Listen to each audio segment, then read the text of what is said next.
Aklat ng Luke, chapter 22, verses 1 to 6. Now the feast of unleavened bread drew near, which is called the Passover. And the chief priests and the scribes are seeking how to put him to death, for they feared the people. Then Satan entered into Judas, called Iscariot, who was of the number of the 12. He went away and conferred with the chief priests and officer how he might betray him to them. And they were glad and agreed to give him money.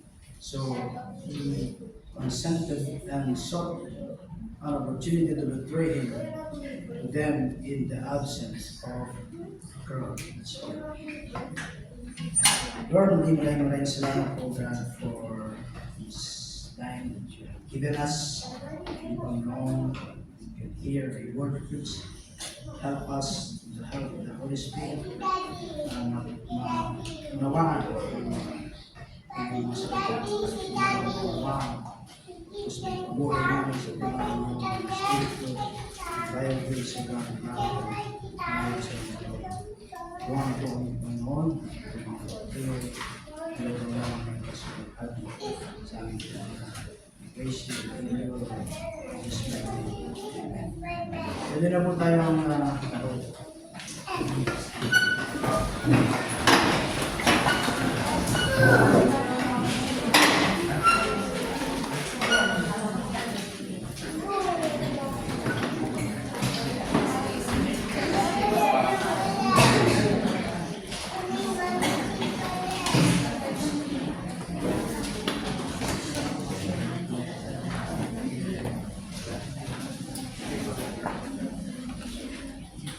Nasa 22 kabanata na po tayo ng aklat ng Lucas at mga ilang chapter lang ay matatapos na po natin yung Book of Luke. At marahil ay marami tayong natutunan sa aklat ng Lucas mula pa sa chapter 1 hanggang chapter 21.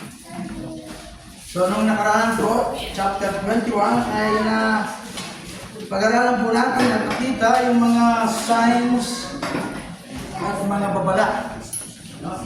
Warning, no? Sa muling pagbabalik ng ating Panginoon sa Kristo. At ngayon po ay panibagong alaala naman mga warning po sa atin.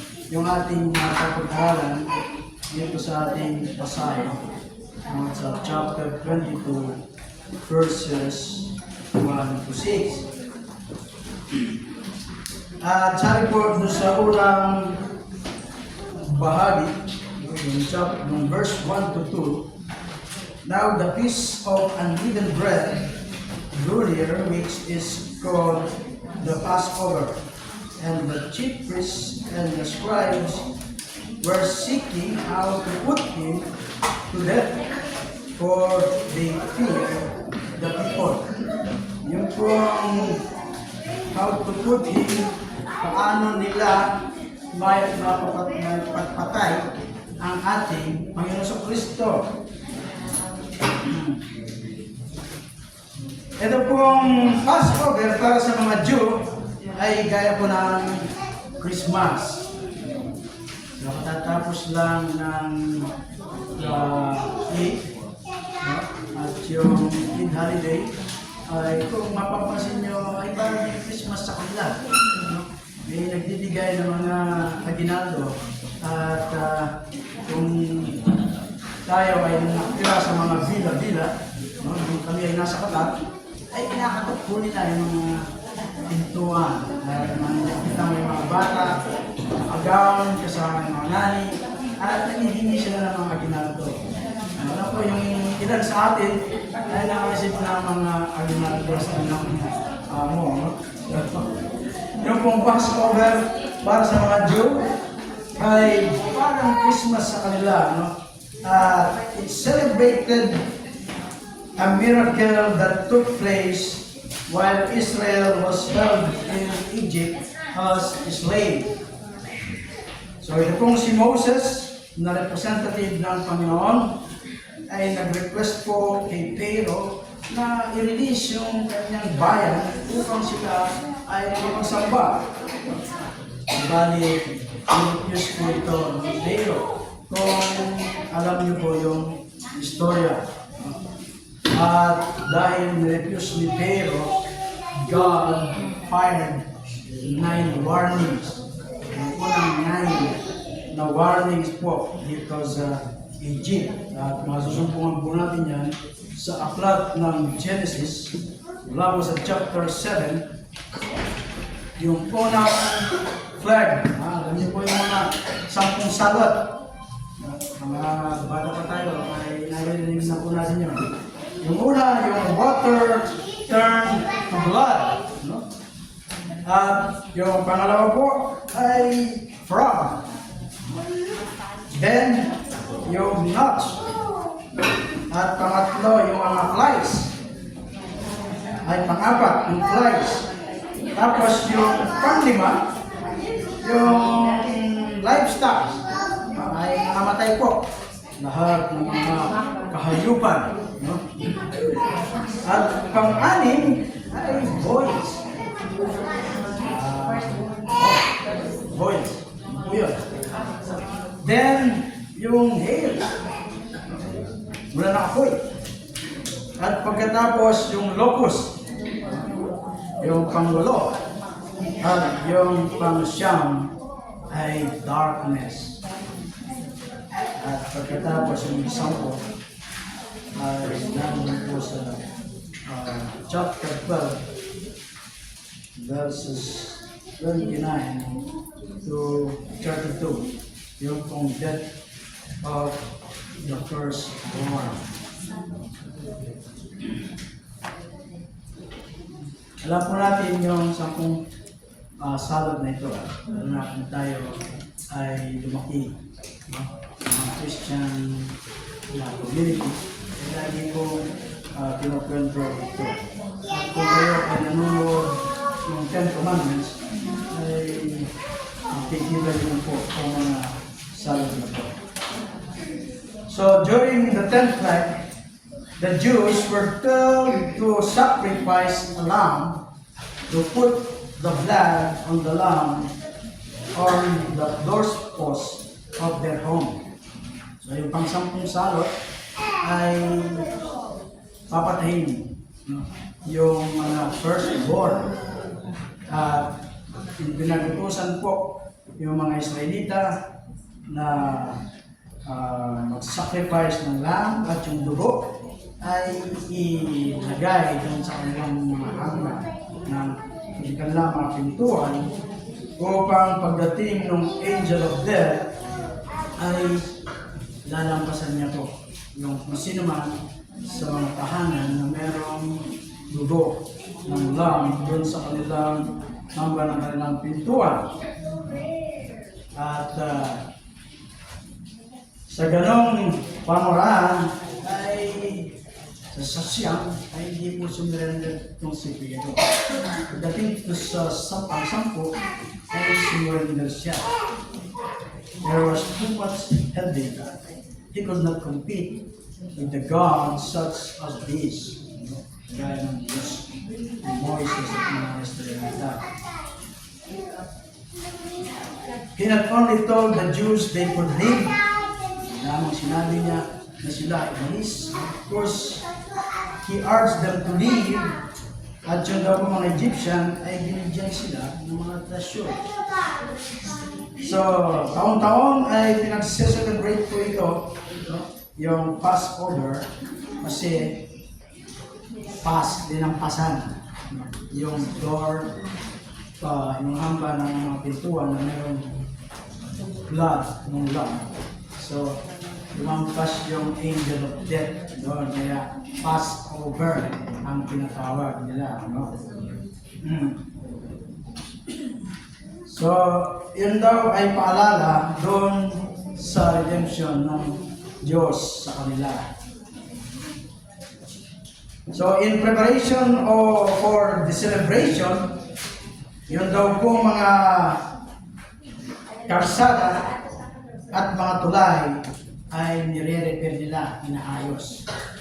At yung mga bidingan, mga tomb, ay pinipinturahan nila ng puti upang ma-recognize ng mga tao na hindi nila mahipuan upang sila ay tawag na unclean. Pag nahipuan nila ang mga tomb, so isang clean, pwede mag-celebrate ka ng Passover kapag clean. So, to keep the people from accidentally touching them and making them unclean for the celebration.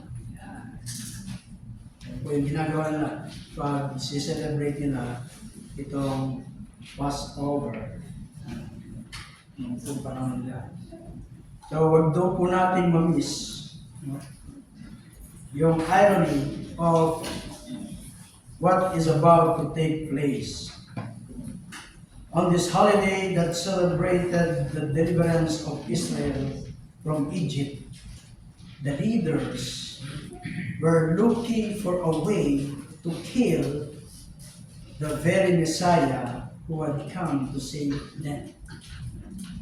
Sina-celebrate nila yung Passover, kung paano sila niligtas ng Diyos. Subalit, andito yung mga leaders ay hinahanap nila o nanais nila na patayin yung Messiah na dumating para iligtas sila. He was the final and perfect Lamb whose blood would save those who put their trust in Him. They sought to arrange the central figure in the celebration for which they gather. Ayun po yung central picture ng kanilang celebration. Subalit, ito po mga leaders ay nais nilang patayin sentro ng kanilang celebration. So our text is that they were looked for some way to get rid of Jesus. Ito po mga Pariseo. So yung daw pong yung issue was no longer up for debate. They had already decided what they were going to do. Hindi na po pinag-uusapan ito, yung issue, para sa nais nilang patayin ang ating Panginoon Kristo. Bagkus, nag-decide na po sila kung ano ang kailangan gagawin. Now, they were just looking for a way to make it happen. But their dilemma came from the fact that Jesus was very popular. Popular po yung ating Panginoon sa Kristo. Nung pumasok pa lang siya, no, yung triumphal entry, no, ang daming sumarubong, ang daming tao, no? Meron pang ang naglatag ng mga damit, ng mga laban, at meron pang mga palaspas. So popular yung ating Panginoon Kristo. So if they tried to arrest him in front of the crowd, maaaring magdulot daw ito ng malaking riot dahil popular ang ating Kristo. So they believe they had to wait until after Passover, until after the crowd dispersed to address their Jesus problem. Yung mga Pariseo at mga Scriba. So, yun po yung Passover ay sineselebrate nila upang reminder doon sa pagligtas ng Diyos sa kanila. At pagdating doon sa verse 3, then Satan entered Judas called Iscariot, one of the 12. And Judas went to the chief priests and the officers of the temple guard and discussed with them how he might betray Jesus. So they were delighted and agreed to give him money. He consented and watched for an opportunity to hand Jesus over to them when no crowd was present. Hindi dun sa maraming tao, doon nila huliin ang ating Panginoong Kristo. At tingnan po natin yung mga bagay tungkol kay Jesus dito sa kay Judas, dito sa kanyang ginawa. First, Judas initiated the contact. So yung initiate na pumunta doon sa mga leaders. So, nandito daw po yung tao, no? Judas, no? Marahil ay magbubulat tayo kung sa kanyang ginawa. Here is a man who has walked with Jesus for 3 years. Lumakad po siya nakasama ang ating Panginoon Kristo ng 3 taon ang ministry ang ating Panginoon.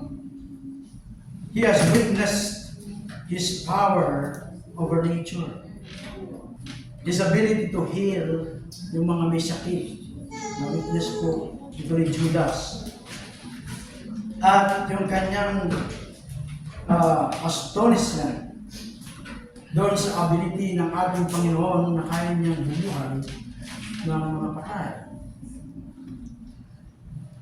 Na-witness din niya yung personally experience yung compassion and grace of Christ. He listened as the creator of the universe unlocked the truth of life.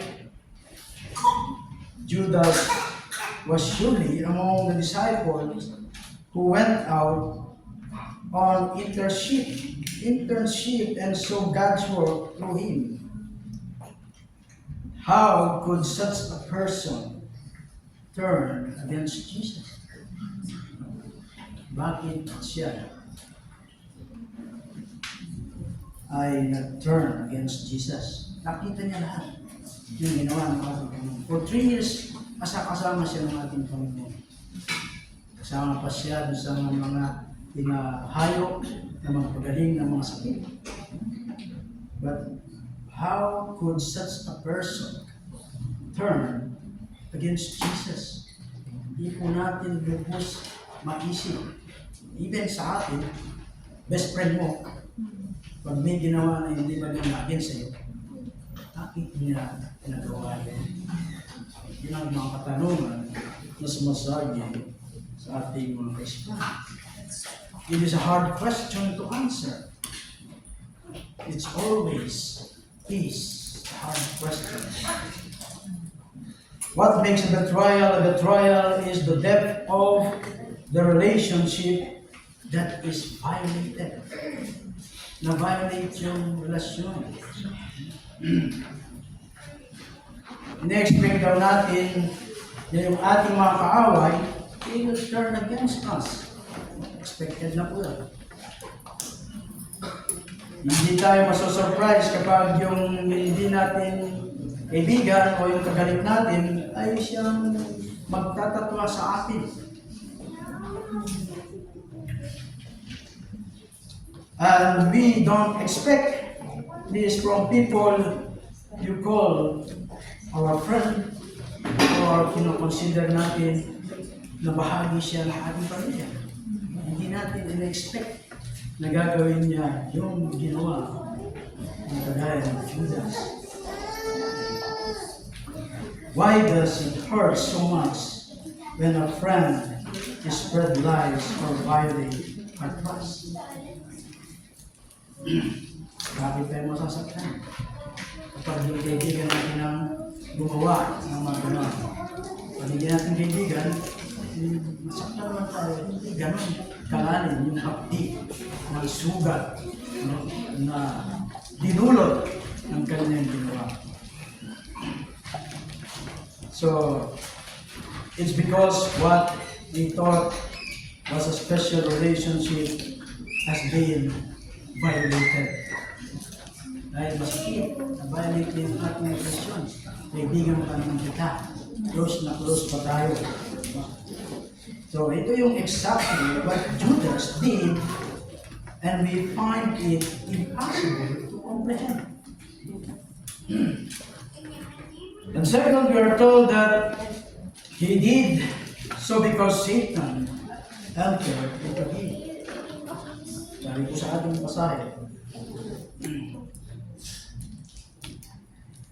So ito pong statement na to ay nagdulot na naman ng question. How does one who walked so closely with Jesus get mixed up with Satan? He walked closely with Jesus for 3 years. He experienced, he saw, no? Then, nandito siya, no? Get mixed up with Satan. Kanina, ganun din yung ating pinag-usapan kaninang umaga. Dito lang kung bago ibigay sa ating mensahe ng Panginoon po Pastor Joseph ay binasa niya itong teaching. Kasi yung kanina ay related din dito sa teaching. Pinag-usapan natin si Satan, yung Satan na naman ang narinig natin. Bakit? Satan is a master strategist. He knows that those who are superficial believers are more useful to his cause just the way they are. Tingnan niyo nga po yung alam niyo. Satan knows that those who are superficial believers are more useful to his cause just the way they are. He is content to let them undermine their own profession by the way they live their lives. Na-undermine daw yung kanilang profession as Christian, no? Doon sa pamamaraan ng kanilang pamumuhay. Though we may never understand how this happened to Judas, yung kung concern natin is kung ito ay nangyari kay Judas, then it would seem that it also happened to us. Kung nangyari ito kay Judas, ay maaaring mangyari sa atin. If we let our guard down, if we listen to Satan whisper rather than the voice of the Lord, we too may fall prey to his devices. Ano po yung pinag-uusapan natin kanina? Pakikinig sa kay Satan o pakikinig sa Panginoon? Satan does this best work by getting us to trust our own feelings and rationalization more than we trust that God has told us. Yan po yung ginagawa ni Satan. He will urge us to move forward when God says to wait. Hindi tayo makapaghintay. Sabi ni Satan, sige, gawin mo na ang gusto mo. Cannot wait. And he will convince us to be more cautious and careful where God tells us to move forward. So opposite po yung nais ni Satan. Pag sabi ng Panginoon, just wait. I'm doing something for you. Hindi naman magpaghintay. Sige, go. At pag sinabi naman ng Panginoon na go, ang sabi naman ni Satan, isip ka muna. Opposite lagi. No? Sa nais ng Panginoon, yung nais ni Satan. Satan perverts what is good, but he can be successful without our help. Ayan, naghahanap siya ng katulong. God has given us His Spirit so that we know what is right and wrong. We fall into the trap of the devil not because of ignorance, no? Dahil alam natin yung kanyang scheme, kaya kanina, no? Sa ating pag-aaral, but because of our own rebellion. Hindi dun sa hindi natin alam, but because of our own rebellion. And third, in the first, Judas was interested in money. Sa pasahe natin, they gave him money. You can only speculate, but in the first, that Judas offered his service for a fee. Hindi free. Hindi bayad. Yung kanyang service. So, what was offered was the amount that will be given to purchase a slave. Yung 30 pieces of silver ay halaga po ng isang slave. Why would Judas sell his Lord for such a pittance?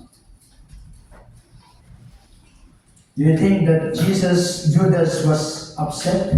Na-upset ba si Judas dun sa kanyang in-expect na kingdom? No? Judas wanted to be famous and powerful, but Jesus seems to be leading to them in the direction of sacrifice and service. Marahil,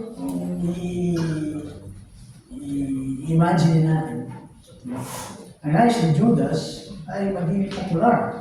Kasi naging popular yung ating Panginoon Kristo. So, sama ko dyan. But sa bandang huli, ay nakita niya that Jesus seems to be leading them in the direction of service and sacrifice. So, para bang nag-frustrate ba si Judas? Dahil ba si Peter, James, and John ay mas paborito ng Panginoon Jesus? Minsan gano'n, pag mga samahan. Gusto mong makabawi, ay gagawa ka ng hindi maganda.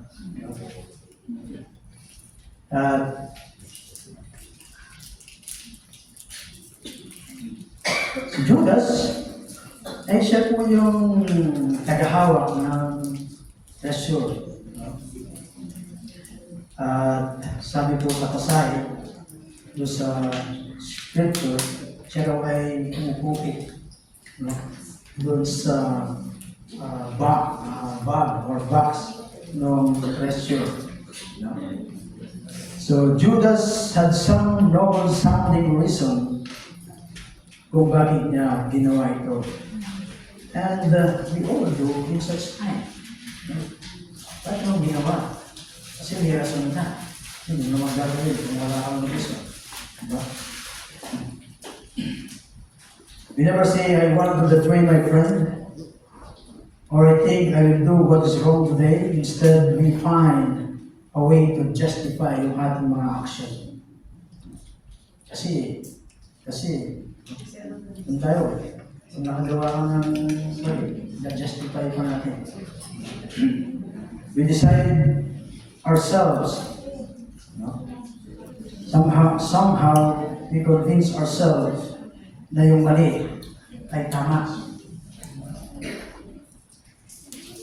That somehow we know better than God.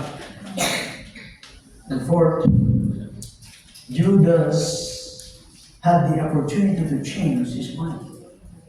Meron siyang pagkakataon na magbago siya ng mind sa kanyang pinamahal. He had to look for the right time.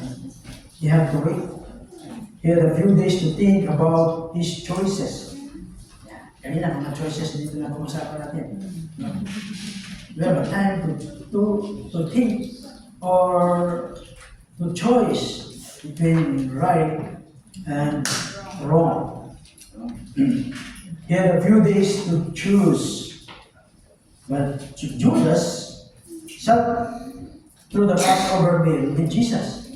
Nakasama siya doon sa pagkainan. Ang ganda ng pangalan ng Judas. Kumamit lang kung siya ay mag-Judas. Pagdating doon sa pagkainan, sino ba yung Judas dyan? Pero kung babasahin yung pangalan ng Judas, pakaganda ng meaning ng Judas. Kaya lang kumamit because siya ay nag-Judas. He heard Jesus announce that someone would betray him. Narinig po niya yun. Then he can change his mind. Judas could have stopped this train wreck from happening. Subalit, hindi niya po inayos. It is true that Judas was sorry for what he did. That's often the case after the damage is done. Ganun po tayo. Sorry, pero damage was done. Nagsisi tayo dahil di natin pinag-isipan, pero damage was done. Nangyari na. Magsisi ka man, huli na. Hindi naman pwedeng magsisi na magsisi ka muna. Parang yung isang nangungufisal kay Father. Sabi niya, Father, nakapatay po ako ng 5. Nagpangalain niya po ako ng 5. Sabi ni Father, okay, nagpasal ka ng 5 awalin mo Maria at magdasal ka ng 5 ama namin. Father, pwede niyo po nagdagdag pa. Bakit siya niya? Mapatay pa po.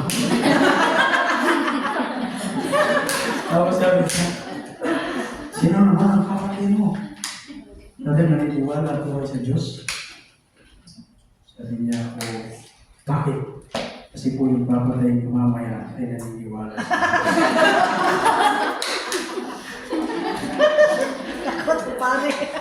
May lato kayo.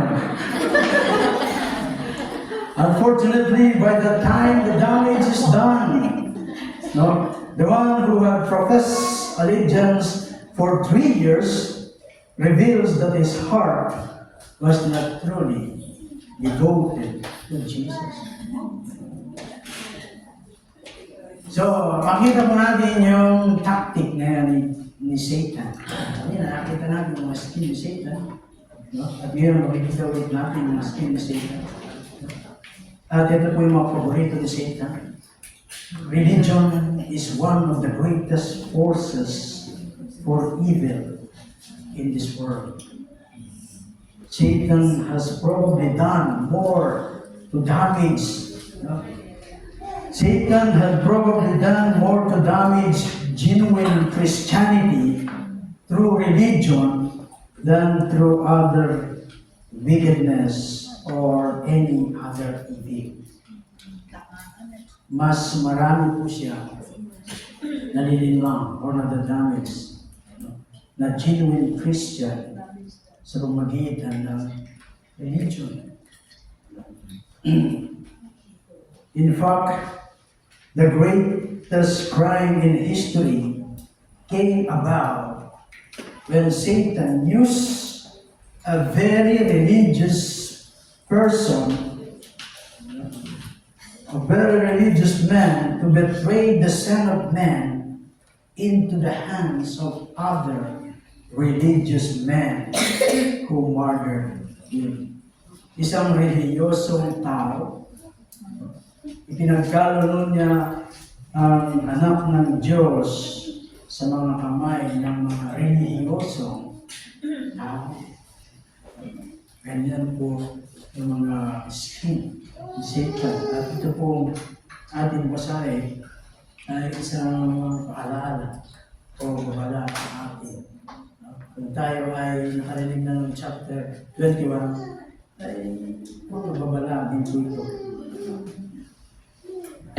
Little did those leaders know that their sinister plot, including the chains of timing, perfectly fulfilled the eternal counsel of God.